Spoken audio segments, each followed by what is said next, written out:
August 17, 2026, Day 16 po ng impeachment trial ni Vice President Sara Duterte. Magandang umaga, ako po si Pia Arcangel at samahan niyo po ang buong pesa ng GMA News sa aming special coverage, The Vice President on Trial. Mga kapuso, inaasa ngayong linggo matutuloy ang pagsalang sa tatlong testigong na isubpina na noong nakaraang linggo. Si Marivic Pareha na Director ng Legislative Information Resources Management Department ng Kamara, at ang mga dating Special Disbursing Officer ng OVP at DepEd na sina Gina Acosta at Edward Fajarda. Nadagdag din noong Day 15 sa mga ipinasapina ng prosekusyon si Assistant Secretary Lemuel Ortonio, ang Assistant Chief of Staff ng Office of the Vice President. Inaasang bibigyan din ng pagkakataon ngayong araw na makasagot sa impeachment court si Private Prosecutor Attorney Amando Ligutan. Kasunod po yan ang reklamo ng depensa sa kanyang social media post habang nangyayari ang pagdinig noong Day 15. Ang sabi ni Ligutan sa post, hindi allowed ang misleading questions sa cross-examination. Walang binanggit na pangalan pero sa tingin ng depensa, tungkol ito sa naunang sinabi ni Attorney Ferrer. I find it troubling that a private prosecutor would do this in the middle of a courtroom hearing. Attorney Ferrer was only saying that leading questions are allowed on cross-examination. I really just find it in bad taste to do this at this time. And I think it is inappropriate to do that to a fellow member of the bar because even as we sit on the opposing side of this hall, we remain to be both members of the bar, and as officers of the court, we owe each other respect, politeness, or even kindness. Nagpaliwanag naman si Ligutan sa media matapos ang paglilitis.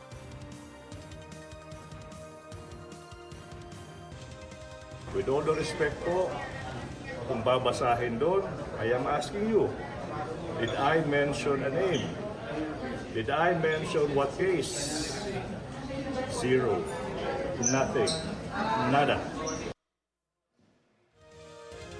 Nagbabala naman si Presiding Officer Chis Escudero sa magkabilang panig na huwag magsalita tungkol sa merits ng kaso.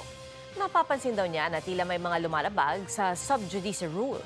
May binabalangkas na raw siyang ruling at utos tungkol dyan.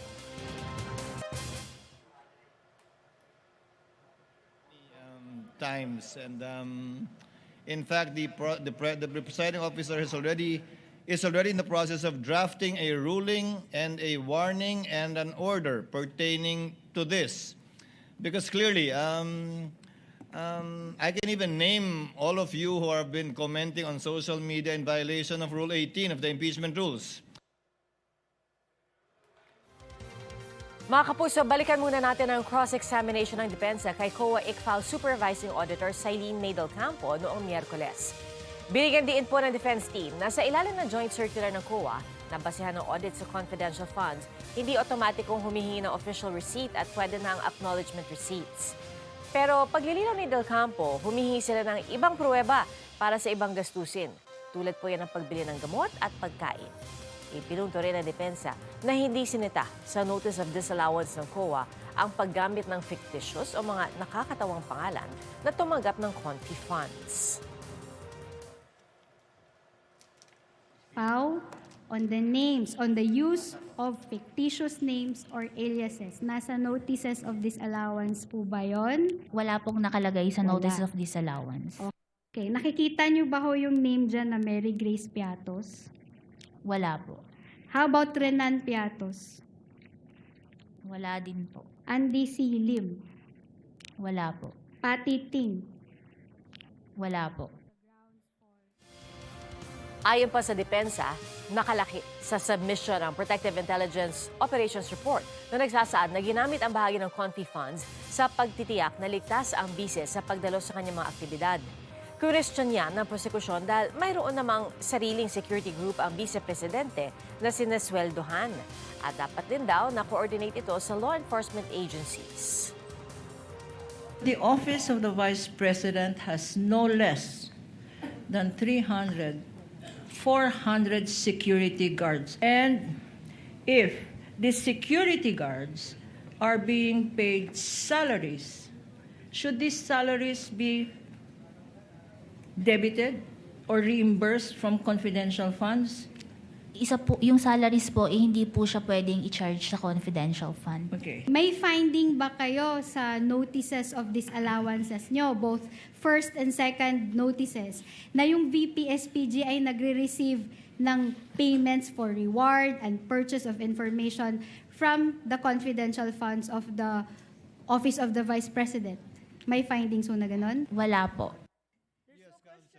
Misleading, Your Honor. Sa pagdinig, ilang beses pong nagkainitan ang mga abogado na magkabilang panig.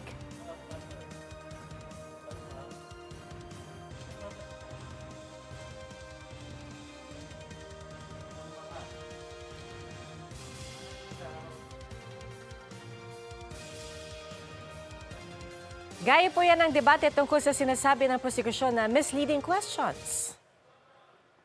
Not all questions can be answered by yes I am or on no. cross, Your Honor, please. Counsels. Never mind if you're on cross. There are limits to cross-examination. Counsels. Misleading questions are not allowed They on are cross. allowed. Counsels, I don't think I need to lecture you please, that. counsels, let's not allow the generational or seeming generational divide increase the tension in the courtroom. Let's keep it a notch lower. Your Honor, please, I am preventing myself from giving her a spanking, Your Honor. You are all members of the bar and Yes, you're Your Honor. all counsels I submit, for the I parties. submit.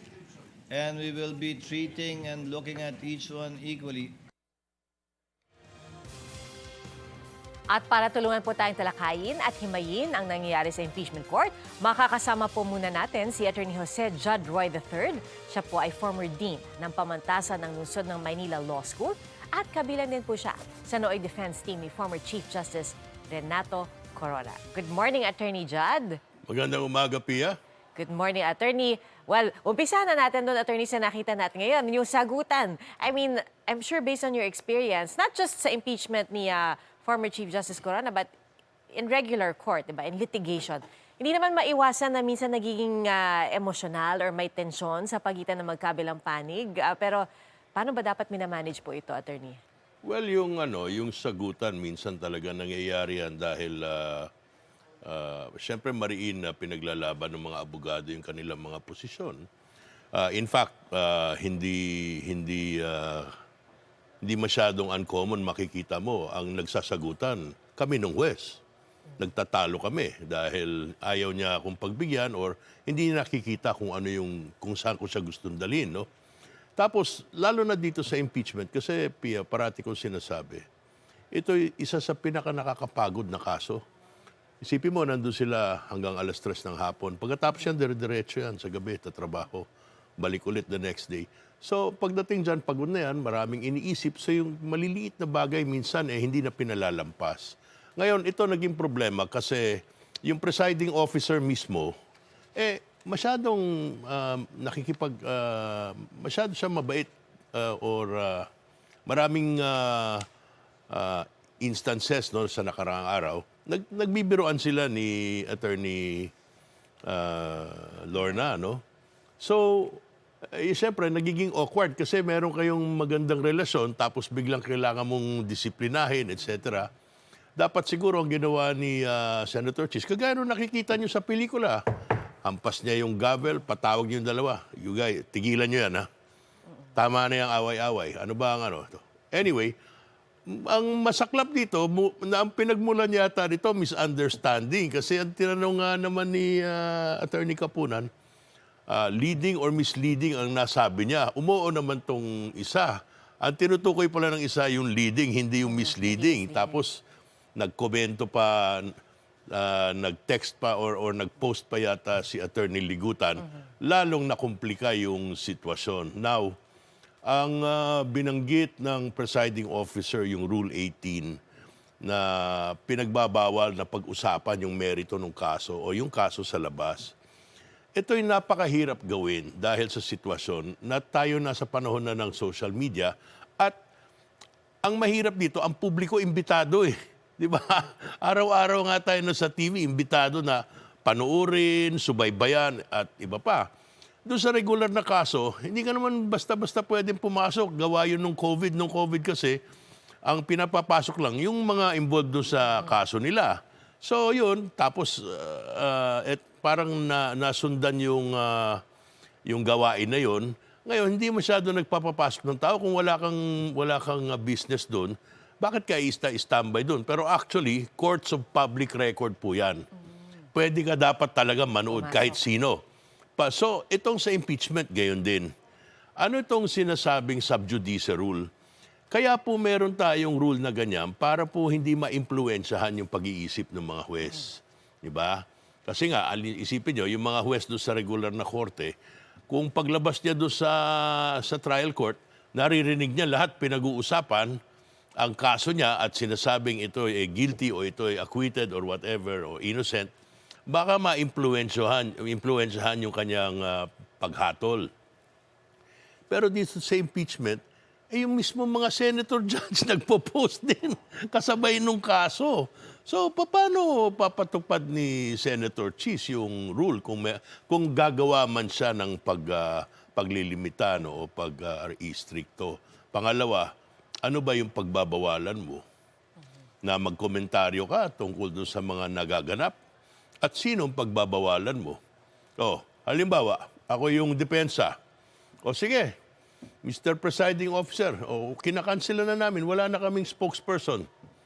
Kukuha ngayon ako ng mga troll, mga kung sino-sino, o sila magkukomento, o di mahirap i-control di ba? But tignan natin, baka naman meron siyang naisip na paraan na makakatulong.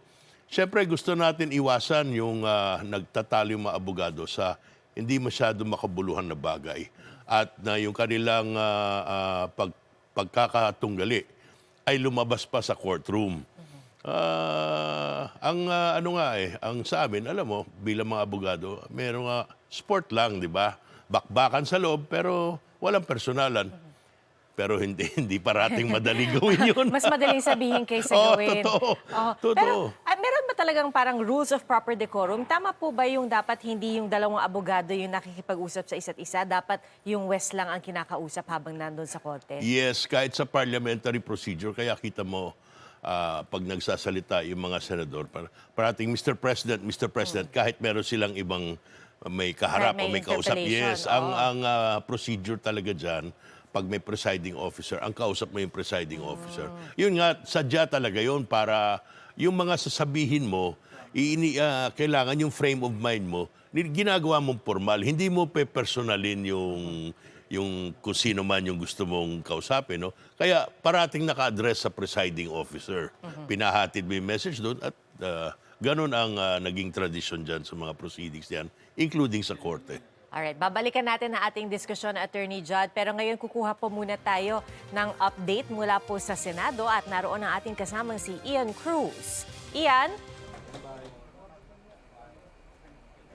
Yes, Pia, ngayon nga day 16 ng impeachment trial ni Vice President Sara Duterte. Kaabang-abang talaga yung napag-uusapan yun na kanina ni Dina Roy, yung patungkol nga doon sa sinasabi ni Presiding Officer Cheese Escudero na nagda-draft na siya ng ruling or warning or order patungkol nga doon sa paglabag umano doon sa rule ng impeachment court nitong mga lawyers, particularly doon sa sub judice rule, sapagkat may nakikita ang presiding officer na tila ba may lumalagpas na doon sa pagdidiscuss na mismo ng merits ng kaso sa labas ng impeachment court. Kaya isa yan, Pia, doon sa talagang kaabang-abang. Dahil matatandaan natin, bago natapos yung trial, nagkaroon ng manifestation si Attorney Sheila Sison ng defense team. At syempre, kinukundi na nga niya yung isang social media post nito namang si Attorney Virgil Ligutan ng prosecution patungkol nga doon sa pagtatanong ng misleading questions na of course sinasabi niya na alam ng mga law students, alam ng mga abogado sa buong Pilipinas na hindi talaga po pwede ito.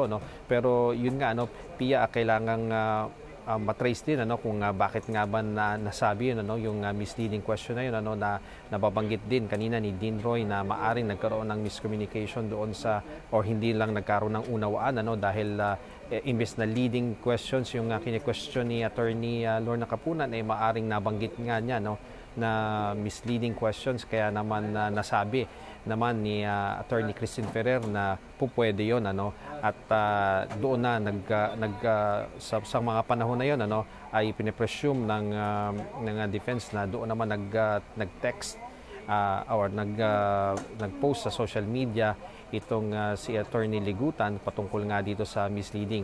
At Pia, napansin din natin pag ganitong mga oras, most of the time, pag ganitong mga pasado alas 9:15 na, marami na tayong nakikita mga personalities, mapa-defense or prosecution, pero napakalakas ng pag-ulan kanina, before 8 a.m., dyan sa Quezon City, dito sa Manila, and leading dito sa Pasay, talagang malakas ang ulan, kaya napakatindi ng traffic kahit dito sa buong CCP complex. At kaninang maaga-aga pa, nabalitaan natin yung Jokno Boulevard nagkaroon ng konting baha dyan, sa particularly sa tapat ng Senado, doon sa across the street, yung sa may bandang DPWH. Pero nung dumaan tayo kanina, na past 8 na, wala na naman yan.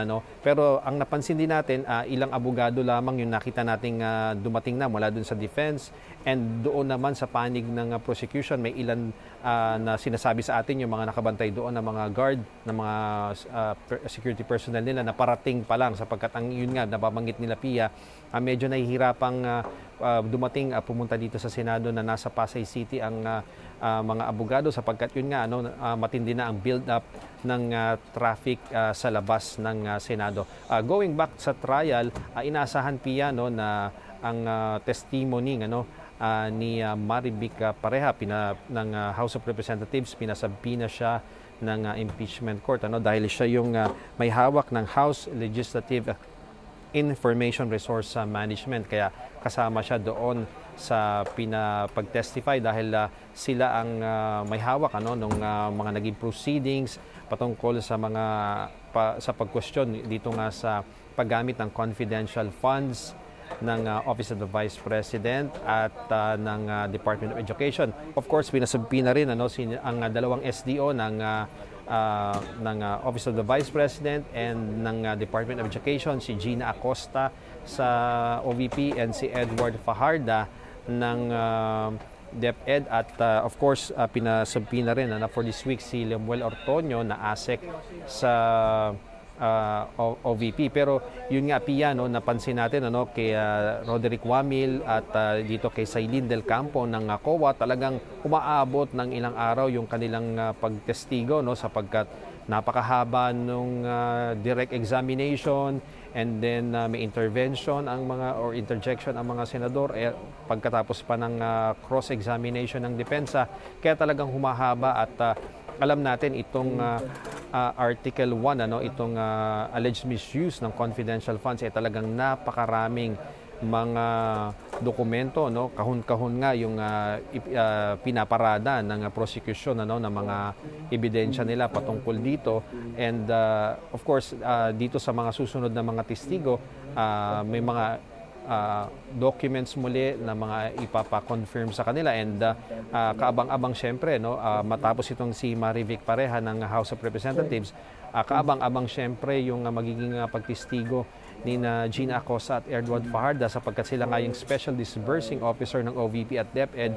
At yung lumabas kasi doon sa pagtestigo ni Del Campo ng COA, sila yung mismong nagdi-disburse nitong mga pondo doon naman sa mga taga VPS PG, at ang binabanggit ni Del Campo ay of course hindi ito naayon doon sa joint circular ng DBM at COA. So Pia, patuloy tayong mag-aantabay sa iba pang mga kaganapan dito sa Senado patungkol nga sa Day 16 ng impeachment trial ni Vice President Sara Duterte. Balik sa iyo, Pia. Iyan, sabi mo, manggilan-ngilan pa lamang no, yung mga taga-depensa, pati na taga-prosekusyon na dumarating dahil nga napakalakas ng buhos ng ulan. Pero ang tanong ko, Ian, noong nakaraang linggo, pagkatapos ng adjournment ng impeachment trial, dahil nga natapos ito dun sa pagsabi no, or pagbabala ng presiding officer na siya ay magbibigay na ng ruling, ng warning, tsaka ng order tungkol sa proper decorum, ika nga, at sa pagsasalita tungkol sa mga merito ng kaso sa impeachment court. At ito yung nagtapos din no, dun sa pagtutol ng depensa sa mga naging aksyon, no, mga naging pahayag ng prosekusyon. Pagkatapos ba ng adjournment, nakita mo ba, Ian, kung sila ba ay nagkabatian pa ba o hindi? Kasi di ba usually, Ian, before and after ng trial, nagkakamayan naman sila, nag-uusap pa sila, hindi rin sila agad umaalis ng plenaryo.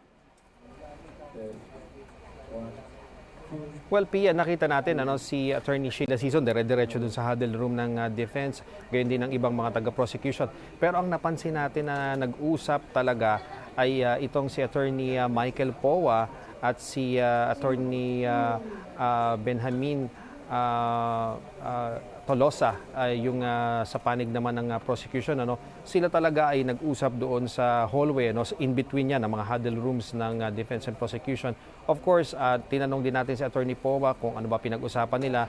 Siyempre, yun nga, napag-usapan nila yung sinasabi ni Presiding Officer Cheese Escudero na yun nga, magkakaroon ng possible ruling, warning, or order patungkol nga dito sa paglabag sa sub judice rule nitong impeachment court, sapagkat ang sinasabi ni Escudero, may nakikita talaga siya sa mga social media posts at maging doon sa mga interview na may mga sumosobra o lumalagpas doon sa parameter pagdating nga dito sa sub judice rule. At binabanggit sa atin ni Attorney Powa na napaka tin talaga Pia, nung linya na yan. Talagang sabi niya maraming beses na tinatanong siya at gusto sana niyang sumagot sa mga queries ng mga nagko-cover na media dito, particularly doon sa defense. Pero kapag alam niya na madidiscuss na yung merits o yung nilalaman talaga ng kaso, nag-decline naman si Attorney Powa. At ang sinasabi nga niya, kahit gustuhin man niyang sumagot, madidiscuss na nga yung merito ng kaso. So, nag-beg off na siya na mag-discuss further nung mga issues na yan. At yan ang kabilang dun sa napag-usapan nilang dalawa ng taga-prosecution. At nakita naman natin, Pia, hindi naman sila hostile sa isa't isa. Nakita natin, nakikipagkamay din si Attorney Powa at nakikipagkamay din itong mga taga-prosecution sa magkabilang panig. Hindi naman na nakita natin na yung professionalism among them bilang lawyers nandun pa rin at inaasahan natin na matapos nga yung naging sinabi ni Presiding Officer Cheese Escudero patungkol dyan mas magiging maayos pa ang relasyon so to speak sa pagitan nitong dalawang panig, sapagkat ang mga abogado naman ang nangyayari sa kanila doon sa korte, talagang matindi ang balitaktakan, matindi ang mga arguments nila, pero pagdating naman sa labas parang nawawala yan pansamantala at bumabalik lamang yung kanilang quote-unquote labanan kapag naghahanda na sila dito sa mga kaso na nire-represent nila, kung ikaw ay sa prosecution man o kung ikaw ay sa depensa, Pia. Meron ba sila, Ian, internal arrangements na bago pa ilabas ni Presiding Officer Cheese Escudero yung kanyang ruling or yung kanyang order? Nag-usap-usap na ba sila? May nag-abiso na ba na paano ba nila ito tatalakayin mula ngayon? Para lang hindi na umabot sa ganitong punto na kailangan pa silang pagsabihan ng Presiding Officer. Well, Pia, hindi pa tayo muling na-update ni Attorney Powa o nung taga-prosecution, sapagkat gusto nga sana natin silang matanong. Ang nangyari nga lang, dahil nga hindi pa nakakarating karamihan sa kanila dito, hindi natin makuha yung update na yan. Pero just the same, ang nababanggit talaga ni Attorney Powa sa atin, talagang gusto nilang sundin talaga itong rule na ito ng impeachment court, sapagkat alam nila na maaari ka talaga makontempt, Pia, kung sosobra ka talaga dito nga sa parameters na ito ng sub judice rule. Balik sa iyo, Pia. Right. Ian, isang huling tanong na lamang, no? Kasi nung nakaraang linggo, sinabi ni Attorney Tonggol ng impeachment court na pag-aaralan nila kung feasible pa nga ba, no? Yung una nilang hiling sana na one witness per day, tapos hindi na babalik ng isa pang araw ang bawat testigo. May update ba tayo? Kasi sabi nila, gumawa pa sila ng time and motion study para makita kung kaya pa ba itong gawin.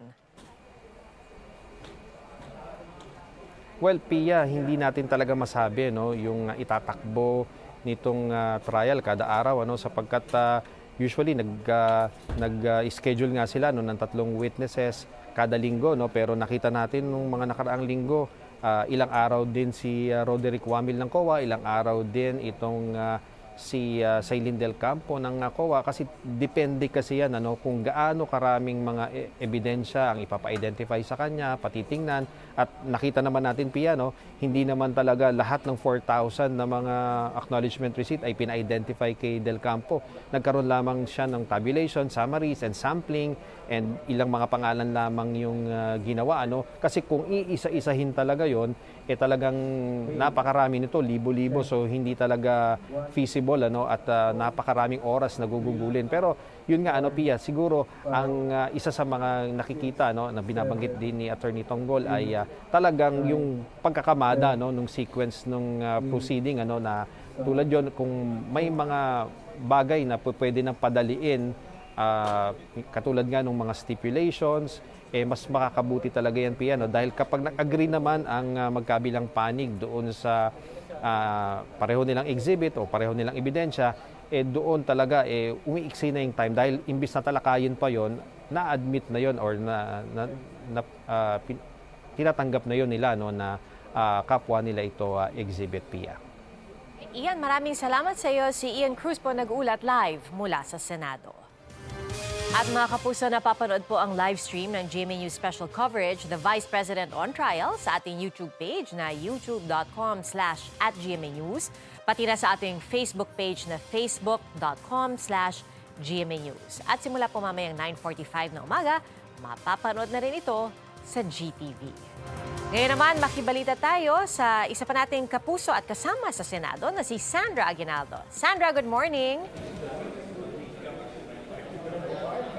Yes, Pia, nandito pa rin tayo sa hallway naman ng Senado at nakita natin dumating na ngayon ang Defense Counsel na si Attorney Michael Powa at gayon din may mga ilang private prosecutors tayo na nakita. Ngayong araw na ito, Pia, ay inaasahan ang pag-upo sa witness stand at para na po ito sa buong Monday to Wednesday po na line-up ng witnesses na pinatawag ng prosecution.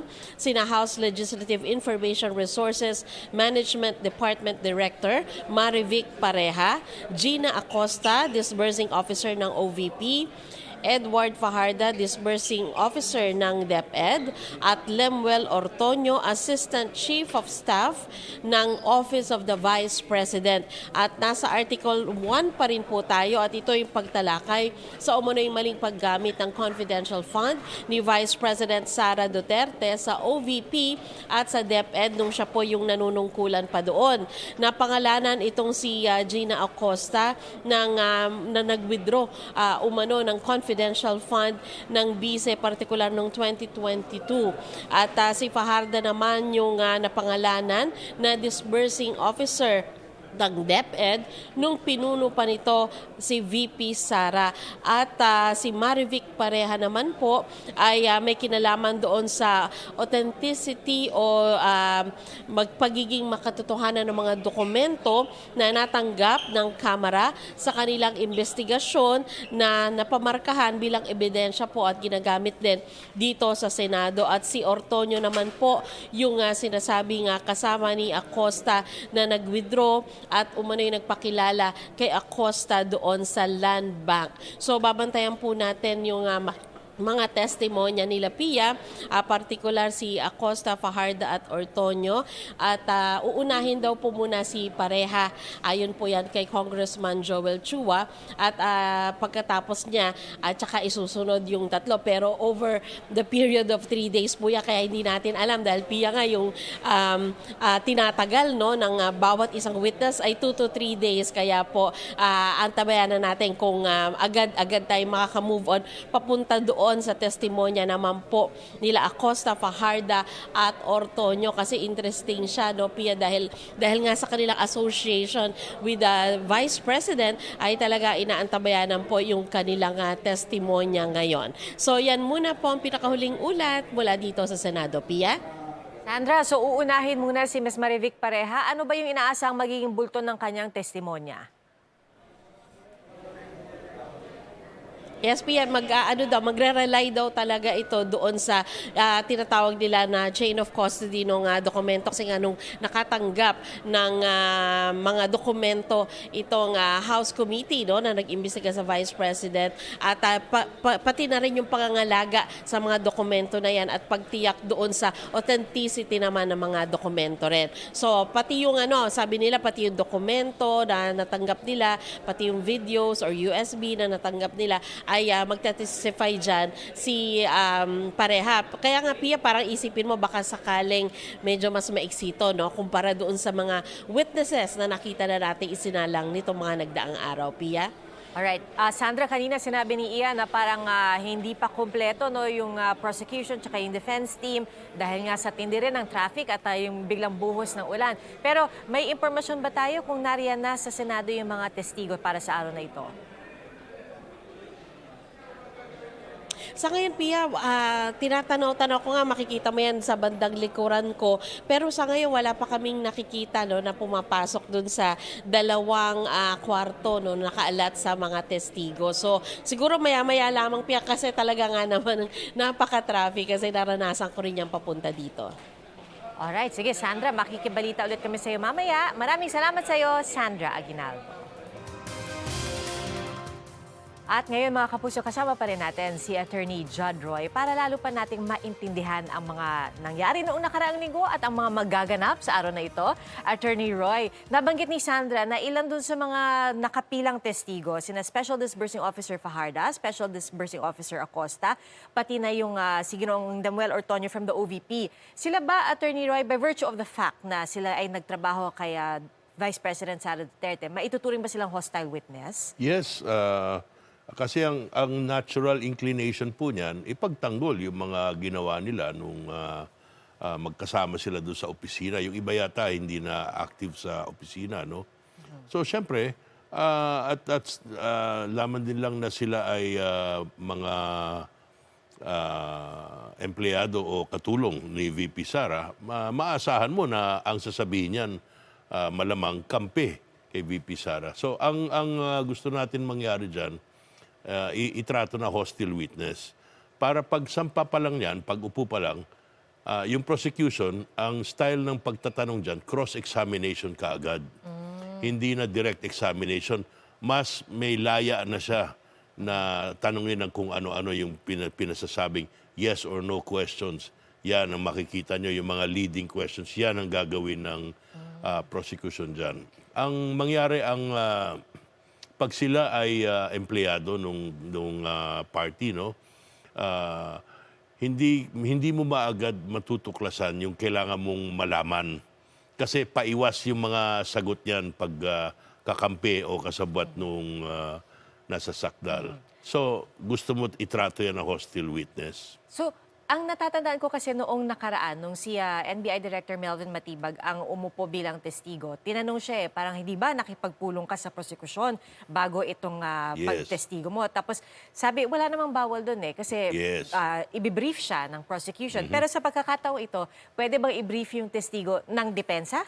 Pwedeng magtumanggi yung testigo. Ayaw niya makipag-meeting. Sa kahit anong panig? Usually nga, kaya yan ginagawang hostile witness, ayaw humarap. Ipapasabpina mo yan. Kasi ayaw makipag-usap sa iyo, ayaw magbigay ng impormasyon sa isang panig. So, pinapasapi na yan, hostile witness. Pipilitin ng korte yan. Dumating ka dito at sumagot ka na nakapanumpa. So obviously, hindi sila Walang briefing. walang preparasyon, walang planning. Maski doon sa panig ng depensa, hindi sila pwedeng makipag-usap with the defense and Hindi, say, ang tunay diyan, ang tunay na nangyayari diyan, Pia. Halimbawa, tayo, no, kailangan kitang gamitin bilang testigo. Pupulungin kita. Oo, tatanungin kita, o Pia, alam mo ba itong kasong to? Kilala mo ba itong mga to? Kasi bumili daw ito ng sasakyan sa'yo or whatever. Ito palang sasakyan ay sinasabi nilang nakaw. Pwede ka bang maging testigo? O, interesado ka ba? Meron bang problema kung patawag kita? O sige, ano ba nalalaman mo? O sige, gagawa na tayo ngayon nung judicial affidavit. Pero dito hindi judicial affidavit. So pag na-interview na kita, o sabi mo, ito attorney, itong alam ko, pinakonsign lang sa akin yung kotse na yan, hindi ko naman alam yan. Pumasok dito, binayaran ako ng cash, tama naman yung cash, tinanggap ko, etc. O pwede ka bang, nag-issue ka ng resibo? O lika, isasampa kita. Yun na. Di ba? Usually ganun lang. Ngayon, yung bawal pag ang ganito, pag sinabi, o Pia, itong sasabihin mo, pag sinabing, saan galing yung kotse yan? Binayaran ko yan at ganito, ganyan, binenta sa akin, maayos naman ng papel. Di ba? kasi parang coaching na yun. Yes, binibigyan na kita ng kung ano isasagot mo, di ba? Dapat yung tamang yung wastong pagprepara ng testigo. Tinatanong mo lang ano bang nalalaman mo? Ito ang gusto ko sanang pag-usapan natin, ito, ganyan. Pag tinanong ba kita ito, alam mo ba ito? Ganon. So kanina, Attorney Roy, sinabi ni Sandra na yung expected na testimony ni Ms. Marivic Pareha from the House Legislative Offices, no? Sasabihin niya kung ano yung naging parang chain of custody ng mga dokumento. Bakit po ba mahalagang malaman? O bakit importante ito? Kailangan pang tumawag ng testigo para sabihin or para pag-usapan ito? Yung chain of custody kasi, kaya issue yan dito kasi yung mga nilalaman ng dokumento parang peke lahat. Di ba? Ang sinasabi nga, yung ibang dokumento dito, iisa lang ang pumirma. So, gusto nilang malaman, sino ba ang last touch? Sino ba may hawak niyang mga yan? Kaya yan may chain of custody na sinasabi. Ano ba yung chain of custody? Yan po, malimit ginagamit sa drug cases yan eh. Halimbawa, merong inaresto. Halimbawa, ikaw, Pia, nahuli kita, meron kang maliit na marijuana o kung ano man, di ba? Doon pa lang sa punto ng pagka-aresto mo, kailangan sagutin ko na kung ako man yung nag-arrest sa'yo. Kailangan patunayan ko na yung maliit na nakita ko sa'yo, pagdating natin doon sa korte at hinarap ka na, ito pa rin yun at hindi ito na nakalikot o naggalaw ng kahit sino man. Napakahirap noon dahil ang dami-daming pagdadaanan yung sachet na yan. Paano mo alam sachet tawag doon? But anyway, Dahil yan ang laging lumalabas sa ating balita. Nahulihan ng sachet. Nahulihan ng sachet. Tama ka naman. So yung chain of custody, ganun din yun. Sino ba may hawak niyan? Paano napunta? Paano umabot yan mula doon sa nag-issue, papunta sa OVP hanggang sa COA? Yan ang i-determine lang. Meron bang kumaliko dyan? Meron ba nagbago dyan? May pumeke ba dyan? May pinalit-palitan ba yan? Ganon din yun sa drug cases, di ba? Sinisiguro natin. Kasi usually, ang depensa, wala naman akong drugs nilagay lang nung pulis sa akin yan, etc. Tinanim mga ebidensya. Tinanim, oo. So yan ang purpose niyang ng chain of custody na yan. So kasi kanina sabi rin ng kasama natin si Sandra Aguinaldo na baka naman mas mabilis, no? May posibilidad na mas mabilis yung testimonya na ito dahil yun lang naman ang pag-uusapan. Pero parang sa ganyang klaseng paliwanag, pwede ring humaba yung ganito. Hindi na siya simpleng testimonya. Alam mo, Pia, talagang hahaba yan pag ganyan. Kasi nga, di ba, ilan daang dokumento to. Pagdating natin doon sa ill-gotten wealth, libo-libo yun. Di ba? Ito nga, 800 something lang ang pinag-uusapan. Di ba?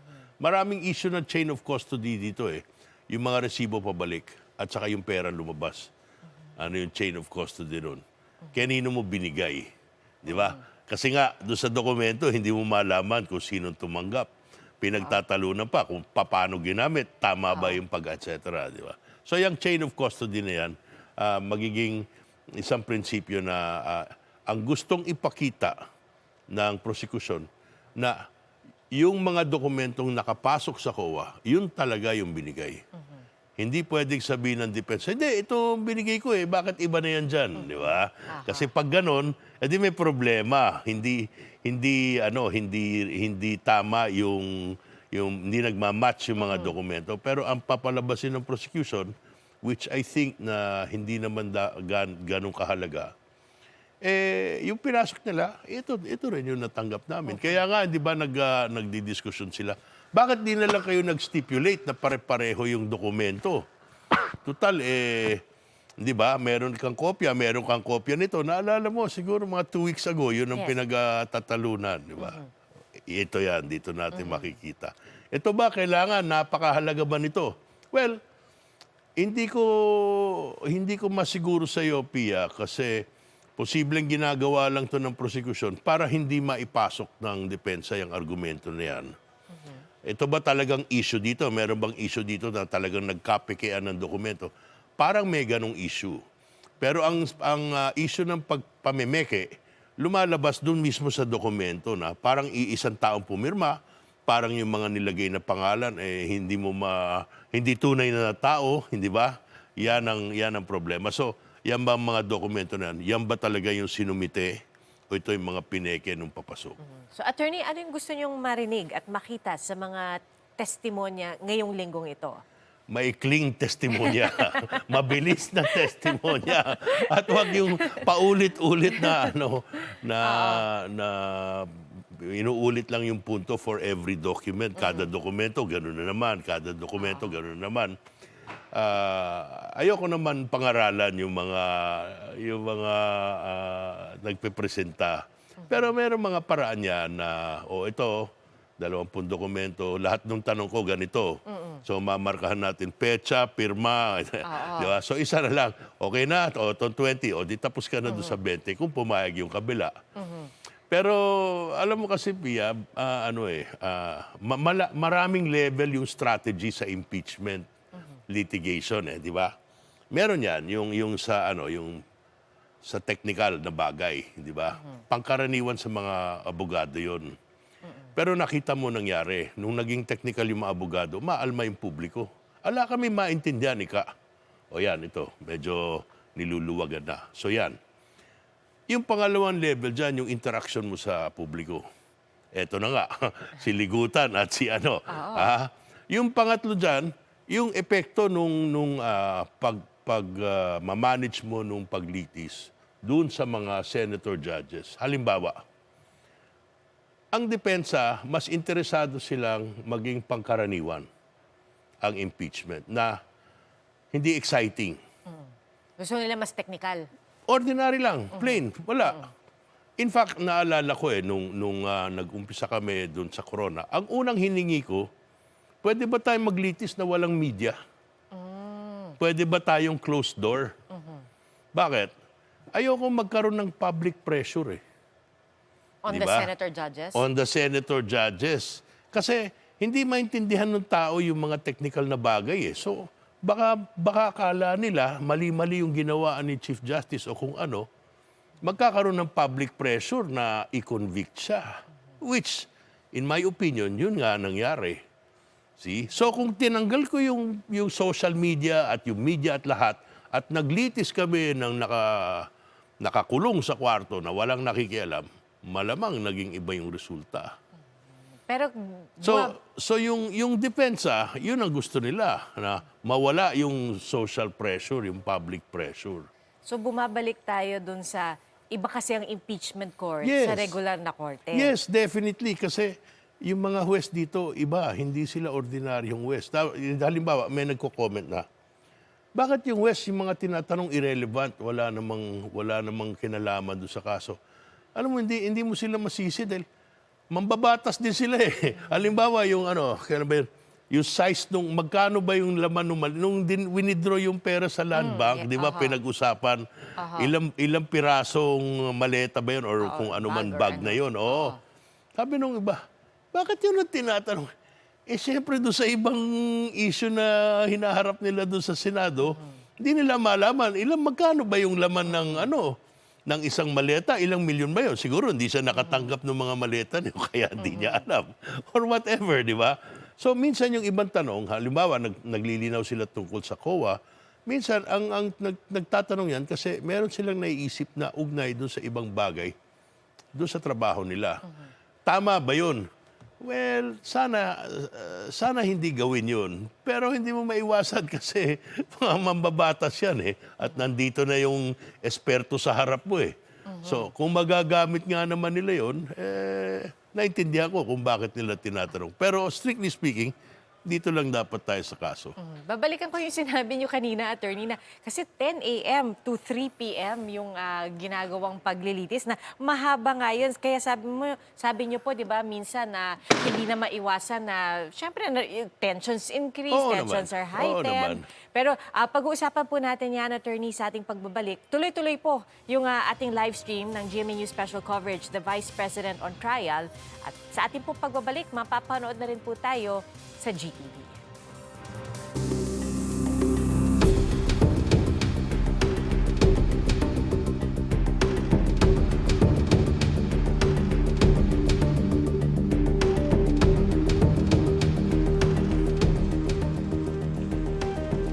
Magandang umaga po, August 17, 2026, Day 16 po ng impeachment trial ni Vice President Sara Duterte. Ako po si Pia Arcangel. Samahan niyo po ang buong pwersa ng GMA News sa aming special coverage, The Vice President on Trial. At mga kapuso, inaasahan po ngayong linggo na matutuloy ang pagsalang sa 3 testigong naisabina na noong nakaraang linggo. Sila po ay sina Marivic Pareja, na Director ng Legislative Information Resources Management Department ng Kamara. At ang mga dating Special Disbursing Officers ng OVP at DepEd na sina Gina Acosta at Edward Fajarda. Nadagdag din noong Day 15 sa mga ipinasapina na prosekusyon si Assistant Secretary Lamuel Otonio, ang Assistant Chief of Staff ng Office of the Vice President. Inaasang bibigyan din ng pagkakataon ngayong araw na makasagot sa impeachment court si Private Prosecutor Attorney Amando Ligutan. Kasunod po yan ang reklamo ng depensa sa kanyang social media post habang nangyayari ang pagdinig noong Day 15. Ang sabi ni Ligutan sa post, hindi daw pinapayagan o hindi allowed ang misleading questions sa cross-examination. Walang binanggit na pangalan pero sa tingin ng depensa, tungkol ito sa naunang sinabi ni Attorney Ferrer. Nagpaliwanag naman si Ligutan sa media matapos ang paglilitis. Git niya, wala naman siyang binanggit na pangalan o kaso sa naging post. Nagbabala naman si Presiding Officer Chis Escudero sa magkabilang panig na huwag magsalita tungkol sa merits ng kaso. Napapansin daw niya na tila may mga lumalabag na sa sub judice rule. May binabalakas na raw siyang ruling at utos tungkol dyan. Balikan po muna natin ang cross-examination ng depensa kay COA ICFAO Supervising Auditor Sailene May del Campo noong Miyerkules. Binigdiin ng defense team na sa ilalim ng joint circular ng COA na basehan ng audit sa confidential funds, hindi otomatikong humihingi ng resibo at pwede ng acknowledgement receipts. Pero paglilinaw ni Del Campo, humihingi sila ng ibang pruweba para sa ibang gastusin tulad yan ng pagbili ng gamot at pagkain. Ipinunto rin ng depensa na hindi sinita sa Notice of Disallowance ng COA ang paggamit ng fictitious o mga nakakatawang pangalan na tumanggap ng CONFI funds. Ayon pa sa depensa, nakalakip sa submission ang Protective Intelligence Operations Reports na nagsasaad na ginamit ang bahagi ng CONFI funds sa pagtitiyak na ligtas ang bises sa pagdalo sa kanyang mga aktibidad. Kwinesyon niya ng prosekusyon dahil mayroon namang sariling security group ang vice-presidente na sinasweldohan. Dapat din daw ay na-coordinate ito sa law enforcement agencies.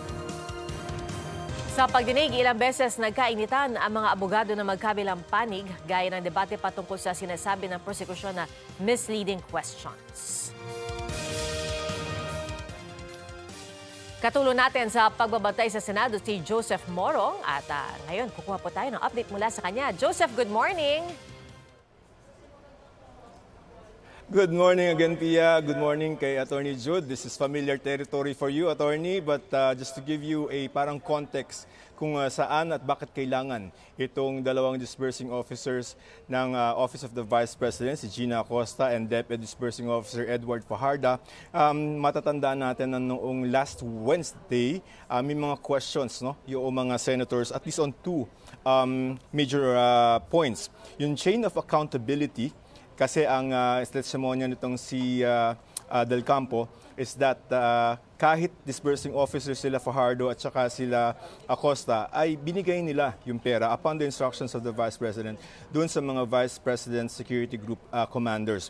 Ang tanong ni Senator Sherwin, bakit mahalaga na nasa at alam ng disbursing officer yung nangyaring pera? At pag naputol yun, what happens? Sabi nitong si Del Campo, may risk na hindi na nila malaman kung yung pera ay dapat na gastos according to its use. No? So number 2, yung status of audits. Kasi ang allegation ng prosecution is that there's a misuse and misappropriation of intelligence funds, confidential funds ng VP at saka ng DepEd.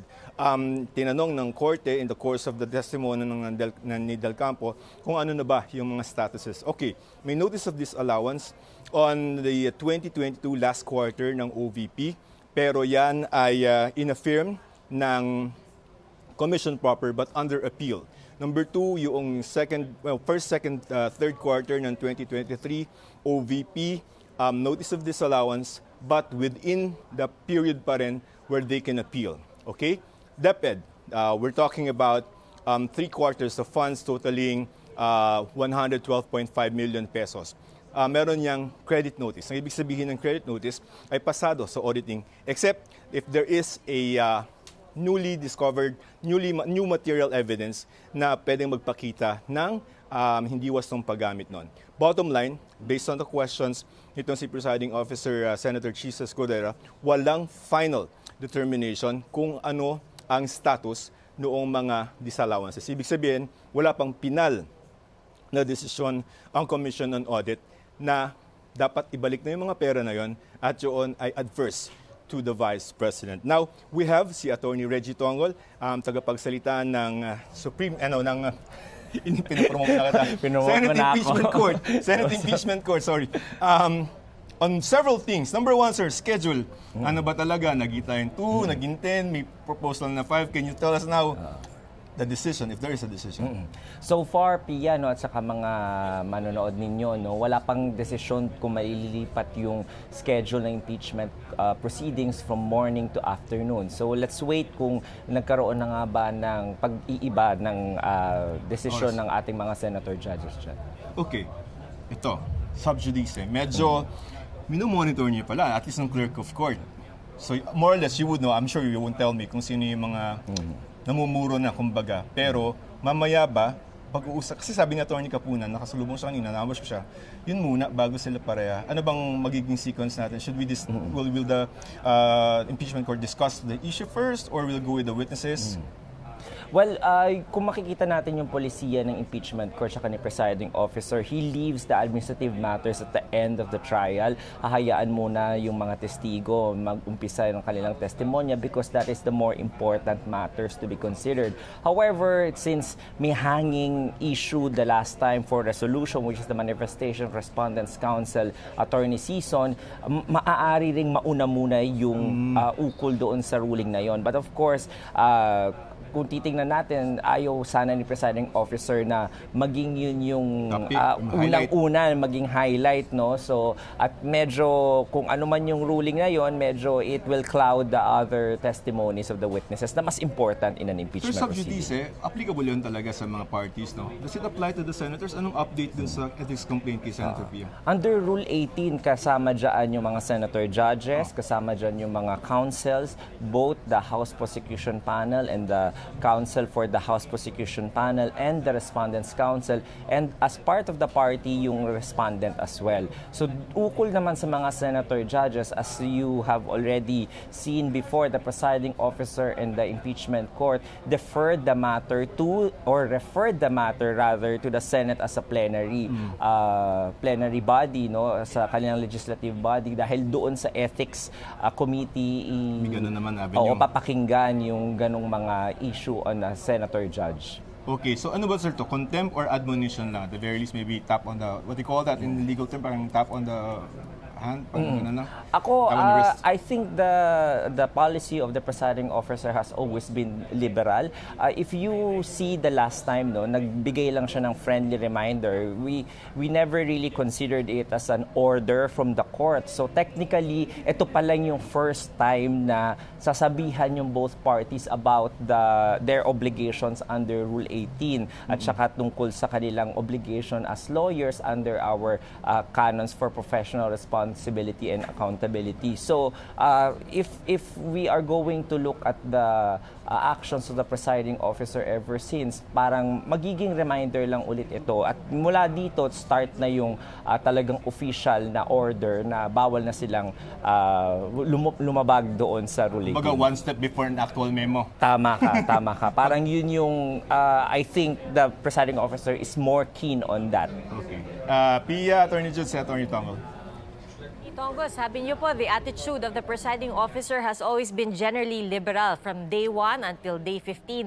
Pero ibig ba sabihin ngayon, Attorney Tongo, magbabago na with this ruling that he's set to come out with, magbabago na yung attitude even while presiding inside the impeachment court? Mas stricto na po ba? Yes, you're correct, Pia, no? Oo, correct, Pia, no? Kasi nakita natin ng mga past few instances na yung mga ganitong matters, kasama na dito yung court decorum of both counsels with their mga opening statements, yung kanilang mga remarks. The presiding officer is already keen on being stricter on these matters kasi it diverts the issue from the more important meat of the impeachment proceedings, which is taking in the evidence, the testimonies, and the documentary evidence of the witnesses and both parties. So, Attorney Tongo, ngayon alam namin na minomonitor pala ng clerk of court, gaya ng nabanggit rin ni Joseph. Minomonitor pala ng clerk of court yung aksyon, yung mga sinasabi ng prosecution at ng depensa even outside of the impeachment court. So, ibig po ba sabihin kung meron silang masabi or kung lumabag sila sa sub judice rule, pwede silang ma-cite in contempt from this point onwards? Tama ka dyan dahil katulad ng sinabi ko kanina, yung ruling ni presiding officer is expected to be formalized talaga later, no? While has always been a Rule 18, medyo kasi yung interpretation what it means, kung ano ba yung talking on the merits, ano ba yung sub judice, medyo hindi klaro sa Rule 18 na yun, no? So the presiding officer is keen on giving the guidelines what it means to talk on the merits. Of course, as always, he will cite the Supreme Court cases on the matter, katulad ng Badoy versus Malagar at saka yung ABS-CBN versus Ampatuan. So within those parameters, gagamitin ng presiding officer yung mga Supreme Court decisions na yon in order to set the tone for today's ruling on the matter. Attorney, linawin lang po namin, itong ruling na ilalabas ng presiding officer, sakop din ba nito ang mga senator judge? Para lang masiguro rin na wala silang babanggitin o sasabihin tungkol sa merito ng kaso outside of the impeachment court. Yes, yun yung direction nung nagkausap kami ni presiding officer has always been, no, na ganun yung kanyang direction na omnibus to sa lahat ng mga sakop ng Rule 18, which kasi katulad ng sinabi ko kanina, yung mga counsels vote sa magkabilang panig at saka yung respondent, no, as a party, and also the senator judges, kasi klaro yun sa Rule 18 na sakop yung mga tao na yun.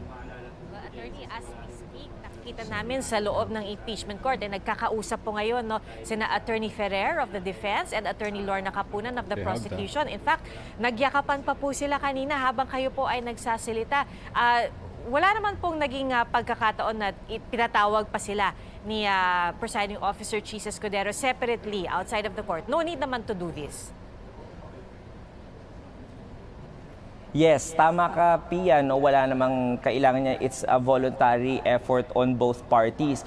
Sanay kami diyang mga abogado na in the heat of the moment during the trial, sometimes we talagang overstep our boundaries dahil sa sobrang passionate namin, no? Minsan nakakapagsalita kami ng medyo masakit sa kabila, no? Pero at the end of the day, we are colleagues, we are professionals, and makikita ninyo na may camaraderie kami as officers of the court talaga, no? So, outside of the proceedings, magkakaibigan naman kaming lahat. Alright, Attorney Tonggol, maraming salamat po. Si Impeachment Court spokesperson, Attorney Reginald Tonggol, at ang kasama nating si Joseph Morong. At kasama rin natin dito sa loob ng studio si Attorney Judd Roy. Siya po'y dating Dinang Pamantasan ng Luzon ng Maynila at naging bahagi ng defense team ni nooy Chief Justice Renato Corona. Attorney Judd, nakita po ninyo yung yakapan, yung pakikipagkamayan. Mukhang all's well that ends well na po ba?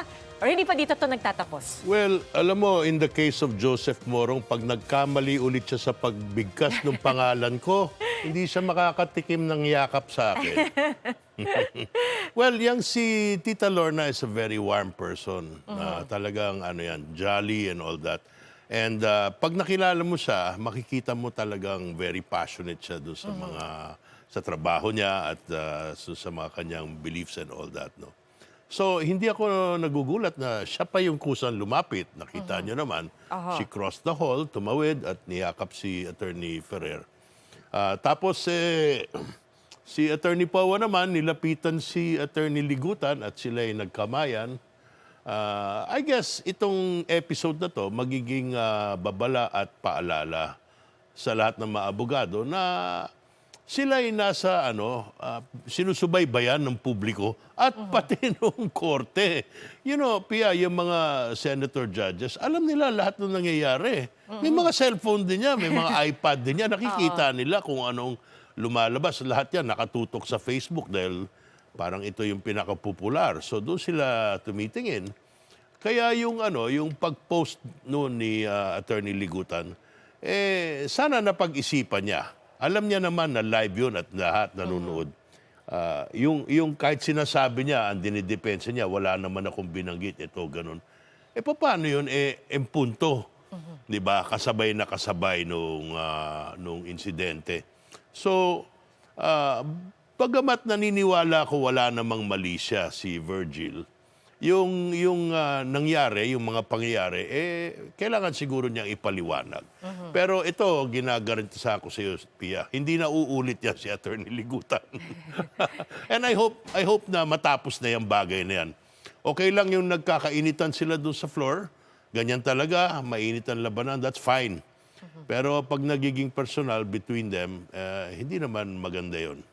Attorney, sabi po ni Impeachment Court spokesperson Attorney Tonggol, pati pala yung mga senator judge ay magiging sakop nitong bagong ruling ni Senator Escudero. Dapat lang, kasi kung hindi, sila magiging exception dun sa sa rule. Kung sila nagpo-post dun ng mga nila, yung mga gusto nilang mangyari sa trial or gusto nilang mangyari sa kaso, siyempre, problema din yun, di ba? Remember, kung ikaw ang abogado dyan, mahirap kontrahin yung senator judge. Paano mo lalabanan? Paano mo haharangin?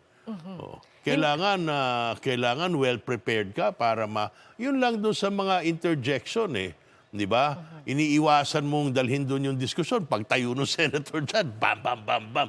Doon ipapasok yung usapan. So, it's not easy kasi nangyayari dahil sa nature ng impeachment trial, yung senator judges parang mga player din sila, parang involved din sila sa bakbakan. Siguro, they should be on their best behavior from now on. Not just the senator judges, but everybody kasi nga may ruling na. Akala ko sa Senate, sinasabi mo magiging on their best behavior yung mga senador. Mahirap yun. Mahirap gawin yun. Actually, ang itatanong ko sana, Attorney Roy, kasi halimbawa, di ba, noong nakaraan, si Senator Pia Cayetano, na-filean siya ng ethics complaint. Pero ang sabi ni Presiding Officer Jesus Escudero, or at least ng impeachment court, ito tatalakayin on the legislative part of the Senate. Ng ethics committee na yan, hindi na yan sakop ng impeachment court. Pero paano nga pa dapat, for lack of a better word, pinupulis ang mga senator judge? I mean, whichever side you're aligned with, majority or minority. Nung kapanahunan ni Chief Justice Corona, ang presiding officer si Senator Enrile, who was also one of the most senior members ng Senado at that time. Ang ginagawa nila nun, nagko-caucus muna sila. In fact, minsan naghihintay kami doon kasi nagko-caucus pa sila. Bago mag-umpisa. Oo. At ang balita ko, nagkwento pa sa akin si BBM, minsan nagtatalo sila ng mainit doon, di ba? Tapos paglabas, na, okay na.